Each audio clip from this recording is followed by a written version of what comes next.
እመቤታችን ቅድስተ ቅዱሳን ንጽሕተ ንጹሐን ብጽሕተ ብፁዓን ድንግል ማርያም ወላዲተ አምላክን ነው እናታችን ጽዮን እንላታለን። ማርያም ሆይ ስለዚህም እንወድሻለን ከፍ ከፍም እናደርግሻለን እውነተኛውን የጽድቅ መብልንና እውነተኛውን የሕይወት መጠጥ ወልደሽልናልና አላት። እንግዲህ እኛ የእግዚአብሔር ታቦት ነን፣ የእግዚአብሔር ማደሪያዎች ነን፣ ሕያው ቤተ መቅደሱ ነን። ቅዱስ ሥጋውን ቆርሶ የቀደሰን ክቡር ደሙን አፍስሶ ያከበረን በቅዱስ መስቀሉ የለየን በሜሮን ያከበረን በስሙ የጠራን እኛ ራሳችን ሕያው ታቦቱ ማሂደሩ ማደሪያው ነን። እኛ የእግዚአብሔር ታቦት ነን። ታቦት ማለት ማሂደር ማደሪያ ቤት ማለት ነው። የመንፈስ ቅዱስ ማደሪያዎች ነን። የቅዱስ ቃሉ ማደሪያዎች ነን። የቅዱስ ሥጋ የክቡር ደሙ ማደሪያዎች ነን።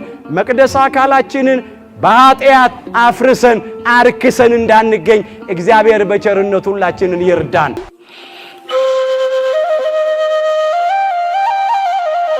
ብፁዕ ወቅዱስ አባታችን አቡነ ማትያስ ቀዳማዊ ፓትርያርክ ርዕሰ ሊቃነ ጳጳሳት ዘኢትዮጵያ ሊቀ ጳጳስ ዘአክሱም ወዕጨጌ ዘመንበረ ቅዱስ ተክለ ሃይማኖት፣ ብፁዕ አባታችን አቡነ ሄኖክ የቅዱስ ሲኖዶስ አባልና የአዲስ አበባ ሀገረ ስብከት ሊቀ ጳጳስ፣ ብፁዕ አባታችን አቡነ እንጦንስ የቅዱስ ሲኖዶስ አባልና የምዕራብ ሐረርጌና የአፋር አህጉረ ስብከት ሊቀ ጳጳስ፣ ብፁዕ አባታችን አቡነ መቃርዮስ የቅዱስ ሲኖዶስ አባልና የኢትዮ ሶማሌ ጅጅጋና የምስራቅ ሐረርጌ አህጉረ ስብከት ሊቀ ጳጳስ፣ ክቡራን የመንበረ ፓትርያርክ ጠቅላይ ቤተ ክህነት የየመምሪያው ክፍል ኃላፊዎች፣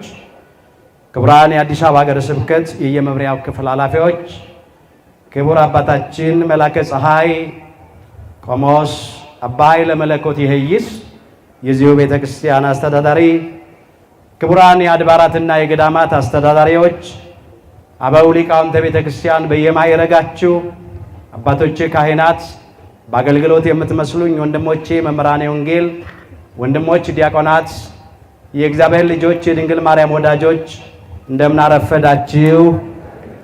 በቸርነቱ ሳይገባን የኃጢአታችንን ብዛትና የሰውነታችንን ክፋት ተመልክቶ ሳያጠፋን ዕድሜ ለንስሐ ሰጥቶ ዳግም በቅድስናው ስፍራ ሰብስቦ ስሙን እንድንጠራ ቃሉን እንድንሰማ የፈቀደልን የአባቶቻችን የቅዱሳን አምላክ የሰራዊት ጌታ እግዚአብሔር ስለማይነገረው ስጦታው ክብርና ምስጋና ይግባው።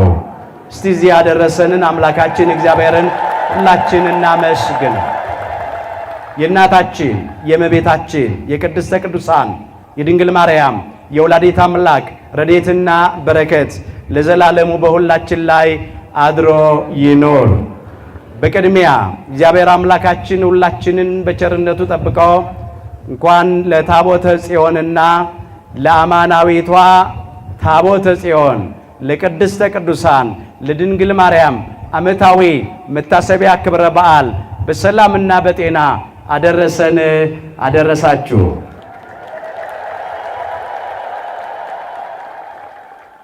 የምስጢር ባለቤት እግዚአብሔር አምላካችን ለሁላችንም ምስጢሩን ገልጦ ያስተምረን።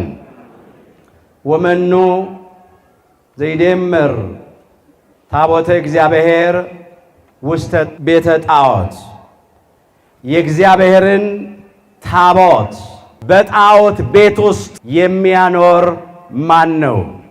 ሁለተኛ ቆሮንቶስ ምዕራፍ 6 ቁጥር 16።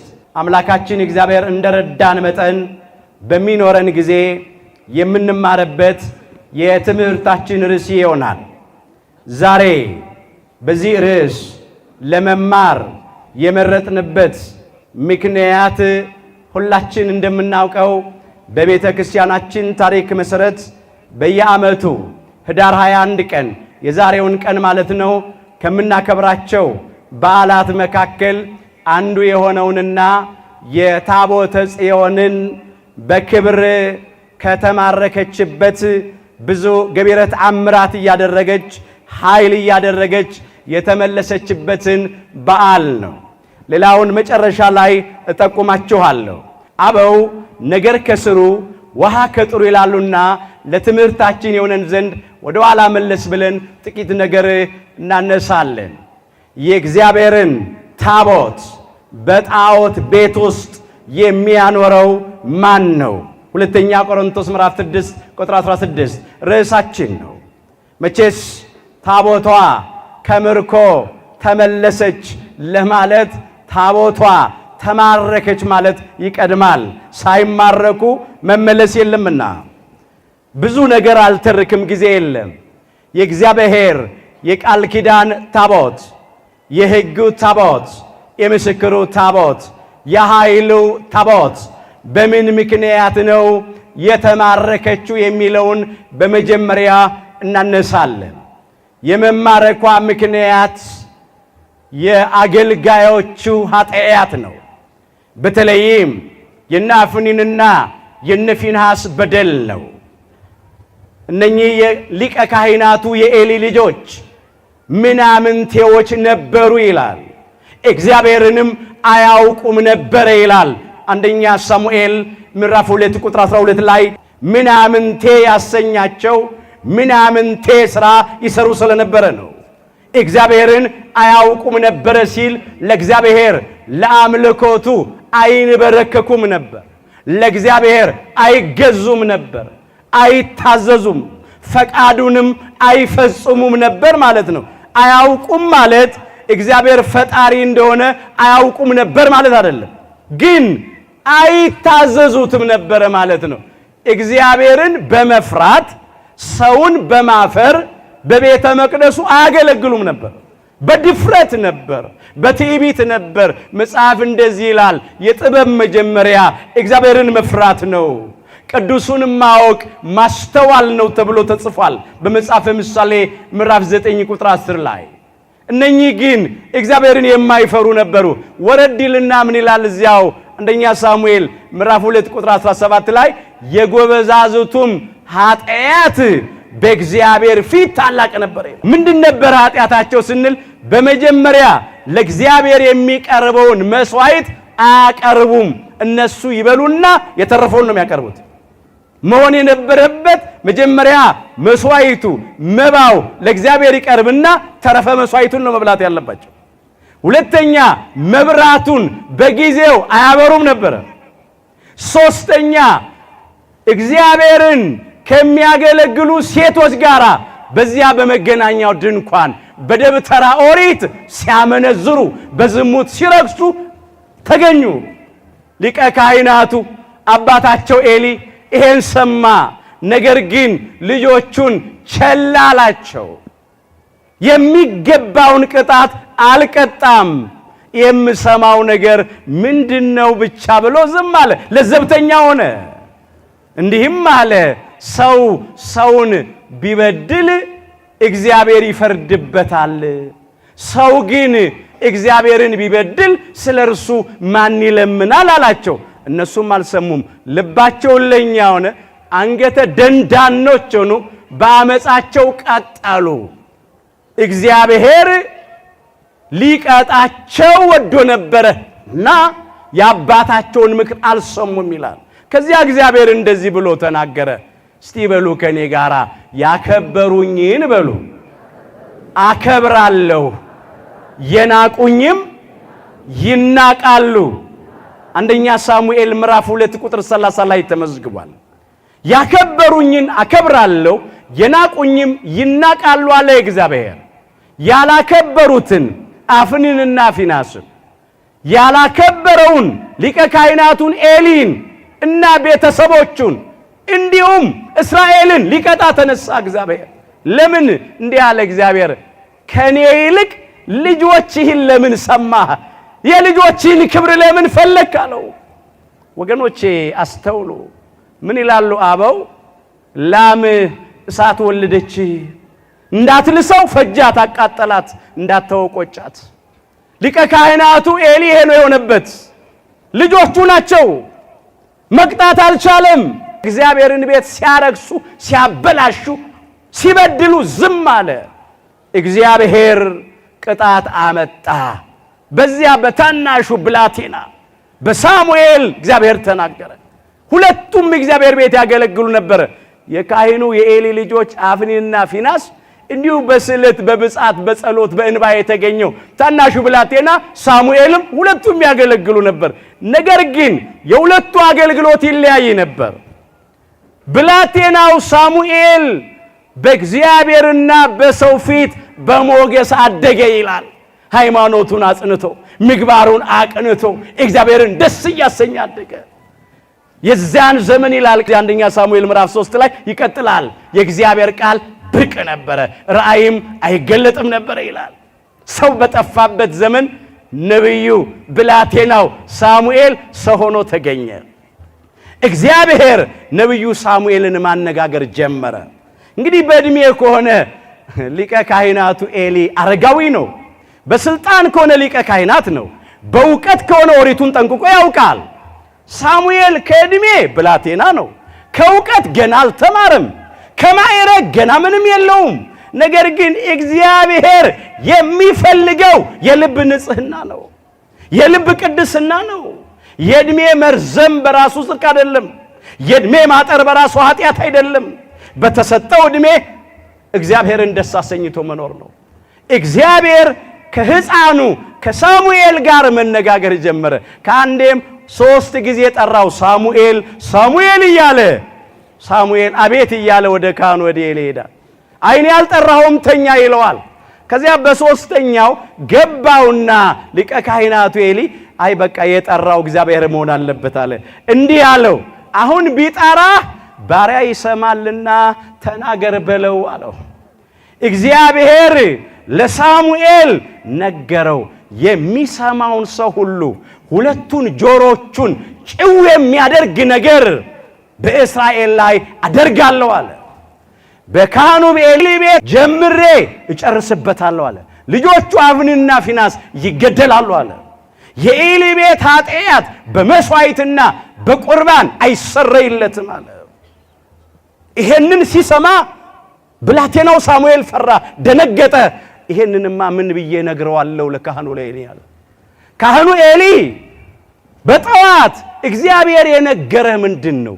አንድም ሳታስቀር ንገረኝ ብሎ አስማለው። ሳይወድ በግዱ የሆነውን ነገር ሁሉ ነገረው። ከዚያ ጦርነት ተጀመረ።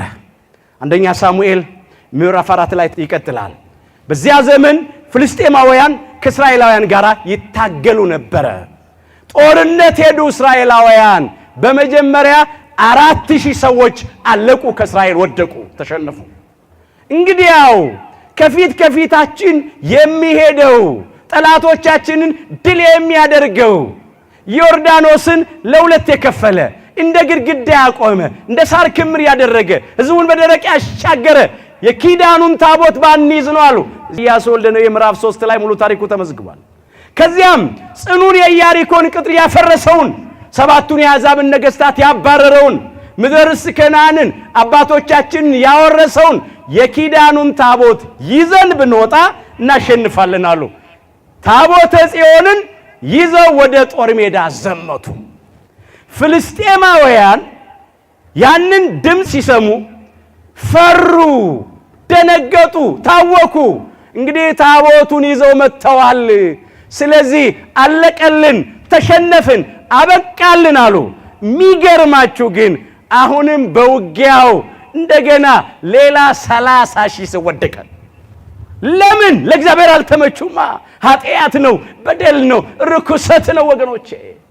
ከዚያም በኋላ አፍኒንና ፊናስ ሞቱ። የቃል ኪዳኑ ታቦተ ጽዮን ተማረከች። አንድ ወሬ ነጋሪ መጥቶ ለካህኑ ለኤሊ እንዲህ ያለው በጦርነቱ የሆነውን 30,000 ሰው አለቀ፣ ልጆች አፍኒንና ፊናስ ሞቱ፣ ደግሞ ታቦተ ጽዮን ተማረከች አለው። ይሄን በሰማ ጊዜ ሊቀ ካህናቱ ኤሊ በእድሜ ገፍቶ አርጅቶ ስለነበረ ከወንበሩ ወድቆ አንገቱ ተቆልምሞ ሞተ ይላል። ያን ጊዜ የፊናስ ባለቤት ጸንሳ ልትወልድ ነበረ ይላል። ምጥ ላይ ነበረች። ይህንን ስትሰማ እጅግ አዘነች፣ በጭንቅ ተገላገለች። ልጇን ኢካቦድ አለችው። ኢካቦድ ማለት ክብር ከእስራኤል ለቀቀ ማለት ነው። ለምን? ታቦተ ጽዮን ተማርካለች። ለምን? ባለቤቷ ሞቷል። የባለቤቷ አባት አማቿ ሞቷል። ከ34,000 በላይ ሕዝብ ወድቋል፣ አልቋል፣ ረግፏል። ኢካቦድ ክብር ከእስራኤል ለቀቀ። ይዋጋልን የነበረ እግዚአብሔር ከኃጢአታችን የተነሳ ለጠላቶቻችን አሳልፎ ሰጠን፣ ተዋረድን። ከዛ ታቦተ ጽዮን ተማርካ በፍልስጤማውያን በኢሎፍላውያን እጅ ገባች። አንደኛ ሳሙኤል ምዕራፍ 5 ላይ ታሪኩ ይቀጥላል። ከዚያ ኢሎፍላውያን ወስደው የእግዚአብሔርን የቃል ኪዳን ታቦት በአዛጦን በሚያመልኩት ዳጎን በሚባል ጣዖት ቤት አስገቡ። ምንድን ያልነው? የእግዚአብሔርን ታቦት በጣዖት ቤት ውስጥ የሚያኖረው ማን ነው? ርዕሳችን ነው። ወስደው ደፋሮች ናቸው። ታቦቱን ከስር አድርገው ጣዖቱ ዳጎንን ከላይ አደረጉና በራቸውን ቆልፈው ሄዱ ይላል። ማለዳ ሲመጡ ዳጎን በታቦተ ጽዮን ፊት በግንባሩ ተደፍቶ ወድቆ አገኙ። ክብር ምስጋና ለአምላካችን ለእግዚአብሔር ይሁን። ምንድነው አሉ፣ ግራ ተጋቡ። እንደገና አስተካክለው አሁንም ዳጎንን ጣዖቱን ከላይ ታቦቱን ከታች አድርገው ሄዱ። በሚቀጥለው ቀን ደግሞ ዳጎን በግንባሩ ተደፍቶ ራሱ ለብቻው፣ እጆቹ ለብቻ፣ ደረቱ ለብቻ ተሰባብሮ ደቆ አገኙት። አምላካችን እግዚአብሔር እንዲህ ነው። ከእግዚአብሔር ጋር የሚጣሉ ይደቃሉ ይላል አንደኛ ሳሙኤል ምዕራፍ 2 ቁጥር 10 ላይ ከእግዚአብሔር ጋር የሚጣሉ ይደቃሉ፣ በሰማይም ሆኖ ያንጎዳጉድባቸዋል ይላል። ደነገጡ፣ ግራ ተጋቡ። ታቦተ ጽዮን ፍልስጤማውያንን በእባጭና በአይጦች መታች። መቅሰፍት ሆነ፣ ተጨነቁ። እንግዲህ ሁላችን ከማለቃችን በፊት ታቦተ ጽዮንን ይውሰዱልን ወደ መጣችበት ብለው ሳይወዱ በግዳቸው 5 የወርቅ እባጭ ምሳሌ፣ 5 የወርቅ የአይጥ ምሳሌ፣ በወርቅ የተሰራ የተቀረጸ ማለት ነው። በ5ቱ አለቆችና በ5ቱ ከተሞች አንጻር አዘጋጅተው ታቦተ ጽዮንን ከ7 ወር የምርኮ ኑሮ በኋላ በክብር ተአምራት እያደረገች ተመለሰች። ክብር ምስጋና ለአምላካችን ለእግዚአብሔር ይሁን። እንግዲህ በመጀመሪያ የምናከብረው በዓል ይሄንን ነው። የእግዚአብሔርን ታቦት በጣዖት ቤት ውስጥ የሚያኖረው ማን ነው? አሁን ይህን ታሪክ ብቻ ተርከን ብንተው የታሪክ ሰዎች መሆናችን ነው። ወደ ራሳችን ሕይወት መልሰን እንየው። ዛሬኛ ከዚህ ታሪክ ምን እንማራለን? ወገኖቼ እስቲ ራሳችንን እንጠይቀው። እኛስ እግዚአብሔርን እንዴት እያመለክን ያለ ነው? እንዴት እያገለገልን ያለ ነው? እንደ ብላቴናው እንደ ሳሙኤል ያለ አገልግሎት ነው? ምእመናት እግዚአብሔርን በመፍራት ሰውን በማፈር ሃይማኖታችን አጽንተን ምግባራችንን አቀንተን ነው የምንመላለሰው? አገልጋዮቹ ምን ይመስላል ሕይወታችን? ዛሬስ ኢትዮጵያ ምን ላይ ነው ያለችው? ዛሬም እኮ ኢትዮጵያ ኢካቦድ ተብላለች። ክብር ከኢትዮጵያ ለቋል። እኛም ተዋርደናል፣ አንገታችንን ደፍተናል፣ በገዛ ሀገራችን ስደተኞች ሆነናል። እስራኤል ያ ሁሉ መከራ የመጣባቸው 34,000 ሕዝብ በአሕዛብ ያለቀው በጦርነት የተሸነፈው ታቦተ ጽዮንም የተማረከችው ለምንድን ነው ብንል የኃጢአት ውጤት ነው፣ የበደል ውጤት ነው። ኃጢአትን የሚዘራ መከራን ያጭዳል ይላል መጽሐፈ ምሳሌ ምዕራፍ 22 ቁጥር 8 ላይ። ኃጢአት ዘራን። ይሄው መከራ እያጨድን ነው። አንዳንዶቻችን ሳናውቅ በስህተት እየበደልን ነው። አንዳንዶቻችን አውቀን በድፍረት እየበደልን ነው። ስህተትን ማን ያስተውላል አለ። ከተሰወረ ኃጢአት አንጻኝ አለ። የድፍረት ኃጢአት እንዳይገዛኝ እኔን ባሪያህን ጠብቀኝ አለ ቅዱስ ዳዊት። የኛም ጸሎት እንዲህ መሆን አለበት። መዝሙር 18 ቁጥር 12 ላይ አፍኒንና ፊናስን የገዛቸው የድፍረት ኃጢአት ነው። አወኩሽ ናኩሽ። የእግዚአብሔርን ቤት ናቁ፣ አላከበሩም፣ ለእግዚአብሔር አልታዘዙም። ዛሬም አንዳንዶቻችን የድፍረት ኃጢአት ይዞናል። አዋረደን ወገኖቼ። ታቦተ ጽዮን ተማረከች። ዛሬስ አሕዛብ ታቦቱን እየተጫወቱበት አይደል እንዴ? ቤተ መቅደሱን እያቃጠሉት እያፈረሱት አይደል እንዴ? አፍኒንና ፊናስ ተቀሰፉ። ካህናት፣ ዲያቆናት፣ ምእመናት እንደ በግ እንደ ዶሮ እየታረዱ አይደል እንዴ? እንደ ጎመን እየተቀረደዱ አይደል እንዴ? ሕፃናት አንድ ፍሬ ላይን የሚያሳሱ እንቦቆቅላዎች በግፍ ሲገደሉ አይተናል። ነፍሰ ጡር ማህፀኗ ተቀዶ ጽንሱን አውጥቶ ሲጥሉ አይተናል። አራስ ወልዳ የምታጠባ ከልጇ ጋር ስትገደል አይተናል። በሰይፍ ሲቀሉ፣ በእሳት ሲያቃጥሉ፣ ቁልቁል ሲሰቅሉ ምን ያላየነው ግፍ አለ? ከዚህ በላይ የሚሰማውን ሁለቱን ጆሮች ጭው የሚያደርግ ነገር ምን እንስማ? ምንስ እንይ? ሀገራችን ኢትዮጵያ እንዲህ ነበረች እንዴ? ሀገሪቱ ሀገረ እግዚአብሔር ናት። ህዝቧ ህዝበ እግዚአብሔር ነው። ቅድስት ሀገር ኢትዮጵያ ዛሬ የአሕዛብ የአረማውያን የኢአማንያን እግዚአብሔርን የማይፈሩ ሰውን የማያፍሩ ሆዳቸው አምላካቸው ክብራቸው በኖራቸው ሐሳባቸው ምድራዊ መጨረሻቸው ጥፋት የሆኑ ጨካኞች መጫወቻ ሆናለች። እኔ መጽሐፍ እየጠቀስኩ ከምነግራችሁ በላይ ዛሬ ስንት ግፍ በምድራችን በኢትዮጵያ እየተፈጸመ ነው። አምላካችን እግዚአብሔር በቃችሁ ይበለን። ኢካቦድ ተብለናል። ዛሬም መከራ ነው፣ ስቃይ ነው፣ ጭንቅ ነው፣ ፈተና ነው። ይሄ የመከራ ቀን፣ ይሄ የፈተና ቀን እንዲያጥር እንዲያልፍ ወደሱ እንጩህ። እውነቴን ነው የምላችሁ። ታቦቱ እንደተማረከ እንደተጣለ እንደተናቀ አይቀርም። እንደገና ክብሩን ኃይሉን ታምራቱን ይገልጣል። የፈረሰው ቤተ መቅደስ እንደገና ይሰራል። እንደተዋረድን አንቀርም። እግዚአብሔር ያከብረናል። ብቻኛ እንመለስ። ክብራችንን አንተው። ሰው ክብሩን ሲተው ነው የሚዋረደው። ያከበሩኝን አከብራለሁ፣ የናቁኝም ይናቃሉ። እነ አፍኒን፣ እነ ፊናስ፣ እነ ሊቀ ካህናቱ፣ እነ ኤሊ እግዚአብሔርን ስላላከበሩ ስለናቁ ነው የተናቁት። እኛም ዛሬ አንዳንዶቻችን ሳናከብረው ስለተገኘን ነው የተናቅነው፣ የተዋረድነው። ክብራችን እግዚአብሔር ነው። ክብራችን እግዚአብሔርን እናክብረው። አስተውሉ። አምላክን እግዚአብሔርን ፍራ ይላል። ከሱ ጋራም ተጣበቅ ይላል።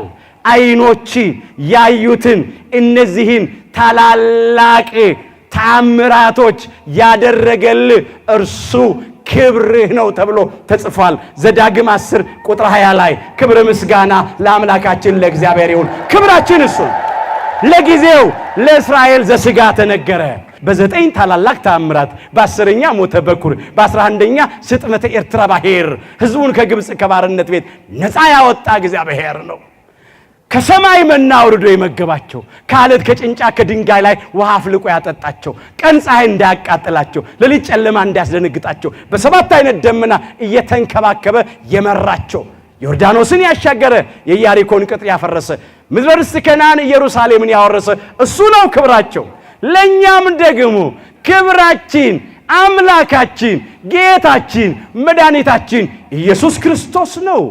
ከአማናዊቷ ጽዮን ከቅድስተ ቅዱሳን ከድንግል ማርያም ተወልዶ በግብፅ ከተመሰለችው ከሲኦል ከባርነት ቤት ነፃ ያወጣን፣ ከዲያብሎስና ከሰራዊቶች ያዳንን፣ የሕይወት እንጀራ ቅዱስ ሥጋውን ቆርሶ የሰጠን፣ የሕይወት መጠጥ ክቡር ደሙን አፍስሶ የሰጠን፣ ከሞት ወደ ሕይወት፣ ከጨለማ ወደሚደነቅ ብርሃን፣ ከሲኦል ወደ ገነት ያሻገረን የሚበላ የሕይወት ምግብ፣ የሚጠጣ የሕይወት መጠጥ ሆኖ የቀረበልን ክብራችን አምላካችን ነው። ክብረ ምስጋና ይግባው።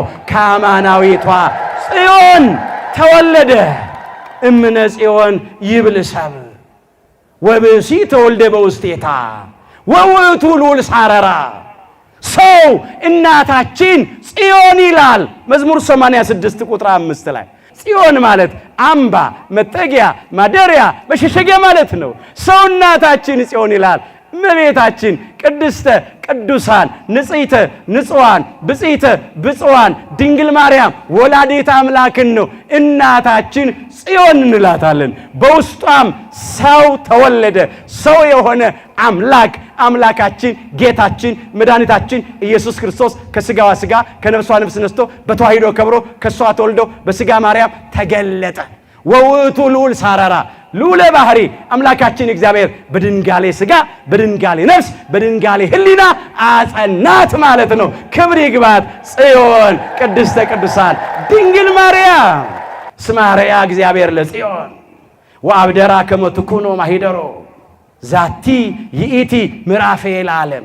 እግዚአብሔር ጽዮንን መርጧታልና መዝሙር 131 ቁጥር 13 ጀምሮ እግዚአብሔር ጽዮንን መርጧታል።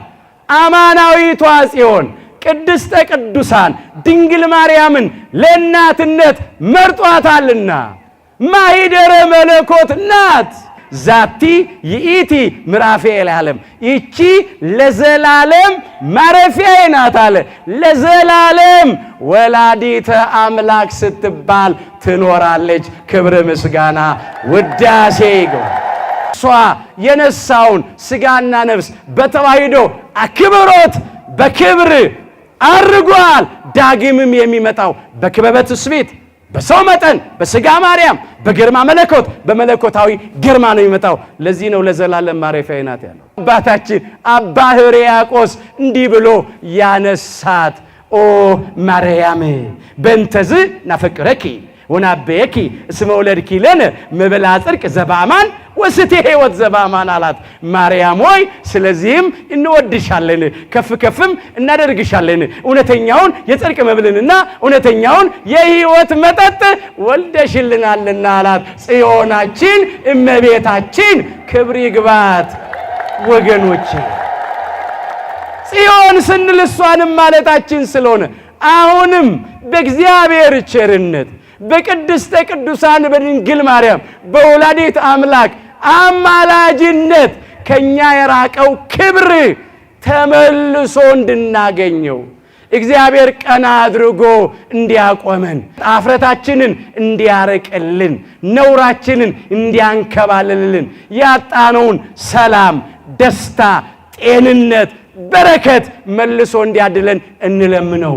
የእግዚአብሔርን ታቦት በሰይጣን ጣዖት ቤት ውስጥ የሚያኖረው ማን ነው? እንግዲህ እኛ የእግዚአብሔር ታቦት ነን፣ የእግዚአብሔር ማደሪያዎች ነን፣ ሕያው ቤተ መቅደሱ ነን። ቅዱስ ሥጋውን ቆርሶ የቀደሰን ክቡር ደሙን አፍስሶ ያከበረን በቅዱስ መስቀሉ የለየን በሜሮን ያከበረን በስሙ የጠራን እኛ ራሳችን ሕያው ታቦቱ ማሂደሩ ማደሪያው ነን። ስለዚህ ተብሎ ተጽፏል።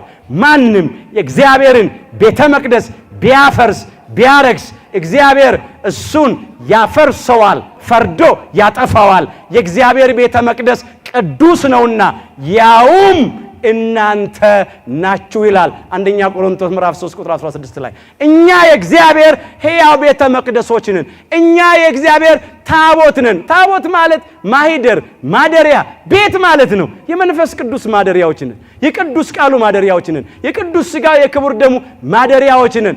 መቅደስ አካላችንን በኃጢአት አፍርሰን አርክሰን እንዳንገኝ እግዚአብሔር በቸርነቱ ሁላችንን ይርዳን። ታቦተ ጽዮን ተማርካ ነው ጣዖት ቤት ገብታ የነበረችው። ዳጎን ከላይዋ ተቀምጠው ታቦት ከታች ነበረች። ግን ታቦተ ጽዮን ዳጎንን አፈራርሳለች። ዛሬም ክፎች የዘመኑ ኤሎፍላውያን ፍልስጤማውያን አሕዛብ ጣዖታቸውን ከላይ አድርገው ታቦቱን ከታች ሊያደርጉ ይፈልጋሉ። የእግዚአብሔርን ቤት ሊያዋርዱ፣ ሊያፈርሱ፣ ሊያጠፉ ይፈልጋሉ። ክርስትናና ክርስቲያኖችን ከምድረ ገጽ ሊያጠፉ ይፈልጋሉ። ነገር ግን እግዚአብሔር ተአምራቱን ገልጦ ኃይሉን ገልጦ ዳጎንና ዳጎናውያንን ድል ያደርጋል። ክብር ምስጋና ለአምላካችን ለእግዚአብሔር ይሁን። እኛ እንመለስ። ዳጎን ይቀጠቀጣል። ክፎች የገደገዱት ኢያሪኮ ይፈርሳል። እኛም በነፃነት ወደ ሰማያዊቷ ኢየሩሳሌም በክብር እንጓዛለን። መከራ፣ ፈተና፣ ችግር በኃጢአት ምክንያት ብቻ አይመጣም። አደራችሁ፣ እስራኤላውያን በኃጢአታቸው ምክንያት መጥቶባቸዋል ነው ያልነው። ግን ያለንበት ዘመን የመጨረሻው ዘመን ዋዜማ ስለሆነ አንዱ ምልክቴ ነው። በዚያን ጊዜ በሉ ለመከራ አሳልፈው ይሰጧችኋል፣ ይገድሏችሁማል። ስለ ስሜ በአሕዛብ ሁሉ የተጠላችሁ ትሆናላችሁ። የማቴዎስ ወንጌል ምዕራፍ 24 ቁጥር 9 ላይ አምላካችን ኢየሱስ ክርስቶስ ስለ ዳግም ምጽአቱና ስለ ዓለም መጨረሻ ምልክት ሲናገር ያነሳው ቃል ነው። በዚያን ጊዜ አለ፣ በዚህ በመጨረሻው ዘመን ዋዜማ ላይ ነው። ለመከራ አሳልፈው ይሰጧችኋል አለ፣ ይገድሏችሁማል አለ። ስለምን? ስለ ስሜ። በስሙ ስላመንን፣ በስሙ ስለተጠራን፣ በስሙ ስለምንሰበሰብ፣ በስሙ ስለምንመሰክር፣ ስለምንማር፣ ስለምንዘምር፣ እንደ እግዚአብሔር ቸርነት ጽድቅ ለማድረግ ስለምንፍጨረጨር እንደ ወንጀለኛ ተቆጥረን ለመከራ ታልፈን እንሰጣለን። አንዱ የኢትዮጵያ ኦርቶዶክሳዊት ተዋሕዶ ቤተክርስቲያን መከራዋ፣ ፈተናዋ ዛሬ ጽድቅ ስለምትመሰክር ነው። ሰላም ስለምትሰብክ፣ ፍቅር ስለምትሰብክ፣ ሁሉን አንድ አድርጋ ስለያዘች ነው። ምንም ወንጀል የለባትም፣ ምንም ጥፋት የለባትም። ፍቅርን፣ ሰላምን፣ አንድነትን፣ ስምምነትን የማይፈልጉ ሰዎች ይሄው በየቦታው ያቃጥሏታል፣ ያፈርሷታል፣ ይፈታተኗታል፣ መከራ ያሳዩዋታል። እውነት ነው የምላችሁ ግን ክርስቲያንና ሚስማር በተመታ ቁጥር እየጠነከረ እየጠበቀ ነው የሚሄደው። መከራው ያጸናናል፣ ያበረታናል፣ ያጠብቀናል።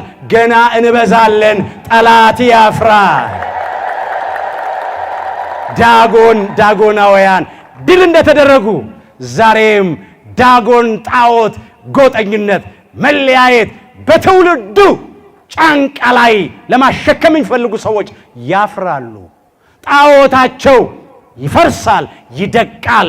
የሰላም አምላክ፣ የፍቅር አምላክ ሰላሙን መልሶ ይሰጠናል።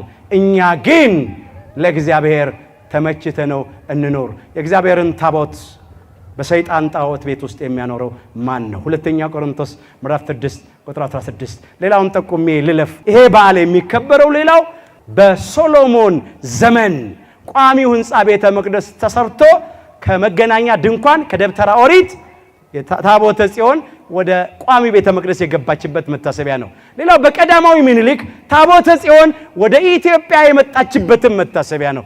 የመጨረሻው ሌላው ታቦተ ጽዮን በአክሱም ምድር ላይ በአብርሃ ወአጽብሃ በወንድማማቾቹ ነገስታት ወይም በኢዛናና በሳይዛና ዘመን 12 መቅደስ ያለው ቤተ መቅደስ ቤተ ክርስቲያን ታንጾ ቅዳሴ ቤቱ በእመቤታችን ስም የተከበረበት ነው። እግዚአብሔር ከሁላችን ጋር ይሁን። ይቆያል።